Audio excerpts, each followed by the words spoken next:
Hello everyone, আসসালামু আলাইকুম। ফিরে এলাম নতুন একটা ভিডিও লই। তো আজকের ভিডিও থাকবে এরকম প্লাস্টিকের চাউলের বস্তায় দেয় বক্স বানান। কারণ এই বৃষ্টির সিজনে এ জায়গা ও জায়গা ঘরের হার কানায় কিন্তু এরকম জামা কাপড় দল্লো পেছনে থাকে, যে লেগা আমি মনে করছি এরকম একটা বক্স বানাই রাখলে জামা কাপড়টি একটু গুছাইনে থাকবে আর বৃষ্টি কাদায় আউলো জলুও দেখাবি না ঘর বাইরে। তো লন ভিডিওটা শুরু করা যাক।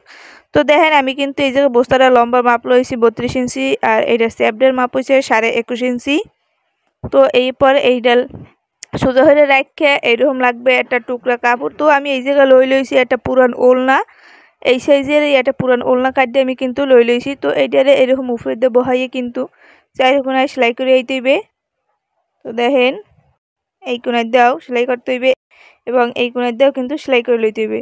তো আমি সেলাই করতে করতে কই দিই, ভিডিওটা যদি ভালো লাগে অবশ্যই ভিডিওতে একটা লাইক দিয়ে চ্যানেলটা সাবস্ক্রাইব করতে কিন্তু বলবেন না, তাহলে নতুন নতুন ভিডিও দিলে সর্বপ্রথম আপনার দ্বারা কিন্তু প্রথম নোটিফিকেশন চলে যাইবে। তো দেখেন আমি কিন্তু এই যে সেলাই করে লইছি, এরপর এর মধ্যে দিয়ে বাস করে লমু। তো এই যে দেখেন আবারও একটা কিন্তু মধ্যে দিয়ে বাস করে লইছি। তো এই জায়গায় এই যে দেখাই দিয়ে এই যে চার কোনা কিন্তু একখানে এই যে খোলা সাইডের।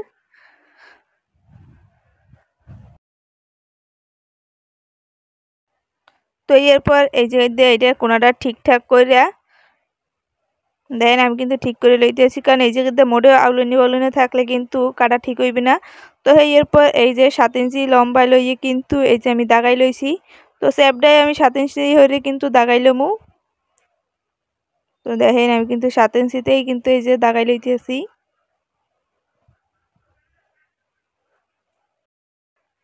আসলে বৃষ্টির সিজনে জামা কাপড় যে এত পরিমাণ ঘরে আউলুজুলো থাকে, যে কারণে এই বক্সটা বানানোর চিন্তা আমার। তো আশা করি আপনাদের দ্বারা এই ভিডিওটা ভালো লাগবে এবং আপনারা এরকম বানাই লইবেন, তাহলে আপনার ঘরেরও কিন্তু জিনিসপত্র এরকম আউলুজুলো থাকবে না, গুছগাছ থাকবে। তো দেখেন আমি কিন্তু কাটতে লইছি। এরপর এইটারে উল্টো সাইড দিয়ে কিন্তু এই যে দেখেন উল্টো সাইড দিয়ে কিন্তু এরকম চিহুন আকারে বাস করে কিন্তু সেলাই করে লইতে হবে। তো দেখেন আমি কিন্তু এই কোনায় দিয়ে এরকম বাস করে সেলাই করে লমু।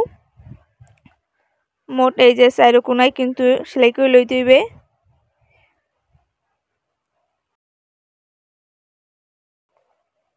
তো এরপর দেখেন আমি কিন্তু চাইরো কোনায় সেলাই করে লইছি। তো আর একটা কথা, আপনারা কিন্তু এই যে কাপড়টা সেলাই করবেন এটা কিন্তু মধ্যে দিয়েও কিন্তু সেলাই করে লইতে পারেন, তাহলে কিন্তু এটা ডোনানে থাকবে না, যেটা আমি মধ্যে দিয়েও কিন্তু সেলাই করে লইছি। তো এরপর কিন্তু এই যে কোনাকুনি এরকম ধরে কিন্তু এই যে সেলাই করে দিতে হইবে। তো এই যে দেখেন প্রতিটা কোনা কিন্তু এরকম ধরে সেলাই করতে হইবে।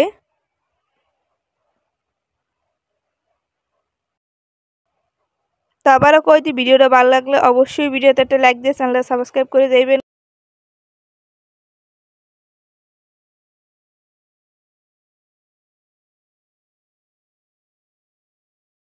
তো দেখেন আমি কিন্তু এই যে চাইর কোনায় কিন্তু সেলাই করে লই আইছি। তো এরপর এটার উল্টাই লমু।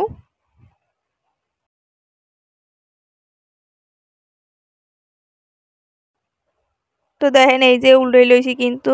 তো উল্টাই লওয়ার পর এটি কিন্তু কেমন স্যাকরাই যায়। তো এটা মোড়ে বালদা হয় না এরকম স্যাকরাই গেলে।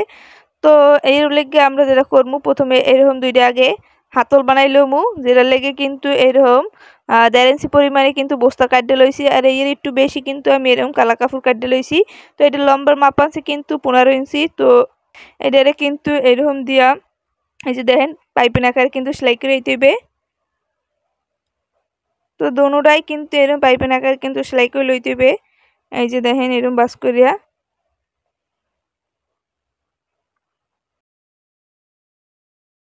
তো দেখেন এই যে সেলাই করে লইয়েছি দুইটা পাইপেন। তো এরপর যেটা করে যায় এটা সেগাই বয় দেখে আমরা কিন্তু এই যে কানার দেয়া এই যে কোনাকুনি হয়েছে, এই কোনাকুনি দিয়ে কিন্তু আমরা 1/2 ইঞ্চি লই কিন্তু চাপ সেলাই দিয়ামু। এই যে দেখেন তাহলে যে এই যে সেগাই বয় এইটা কিন্তু আর বইবে না, এটা খাড়া থাকবে। এই যে তো আমি দেখেন এই যে চাইরো কোনায় কিন্তু সেলাই করে লই আইছি। এটা অবশ্যই দেবেন, এটা দিলে কিন্তু খাড়া থাকবে। আর এই যে দেখেন নিচ দিয়ে কিন্তু এই স্যাপটা সাইড দিয়েও কিন্তু আমি এরকম 1/2 ইঞ্চি লই কিন্তু এই যে সেলাই করে লই আইছি, যাতে এই বক্সটা কিন্তু এরকম খাড়া থাকবে। তো এরপর যে হাতল দুটো বানাইলাম এই দুইটার কিন্তু এখন সেট করে দিমু, যে কারণে এই যে এই সাইড দিয়ে কিন্তু এরকম দরিয়া এরকম ভিতর সাইডে কিন্তু ফিতাটা লাগাইয়ে কিন্তু সেলাই করে লইতে হবে। তো এই দুই সাইডে কিন্তু লাগাই দিবে ঠিক একই বাইলে কিন্তু এই সাইডে এরকম লাগাই লইতে হবে। এই যে দেখেন, তো এটা লাগাই লইলে কিন্তু এই যে বক্স শেষ। তো ভিডিওটা কেমন হয়েছে অবশ্যই কমেন্ট করে জানাইবেন, আর ভিডিওটা ভালো লাগলে অবশ্যই লাইক দিয়ে চ্যানেলটা সাবস্ক্রাইব করে যাইবেন। তো দেখেন এই যে সব কিছু কতটা সুন্দর হয়েছে। তো আমাদের তো বক্সটা অনেকই ভালো লাগছে। তো আপনাদের কেমন হয়েছে অবশ্যই কমেন্ট করে জানাইবেন। এই যে দেখেন আমি কিন্তু মধ্যে একটা নকশি খাতা থুই আপনাকে দেখাইতে আছি। তো আপনারা এই যে আমি নকশি খাতা থুইছি, আপনারা ঘরের যে কোনায় কানায় যে জামা কাপড় দিয়ে হেলানি জ্বালানি থাকে এটির কিন্তু এরকম ঢুকাইয়ে গুছগাছ করে কিন্তু থুইতে পারেন, যাতে ঘরটাও সুন্দর থাকবে এবং দেখতেও ভালো লাগবে। তো ভিডিওটা এই পর্যন্ত।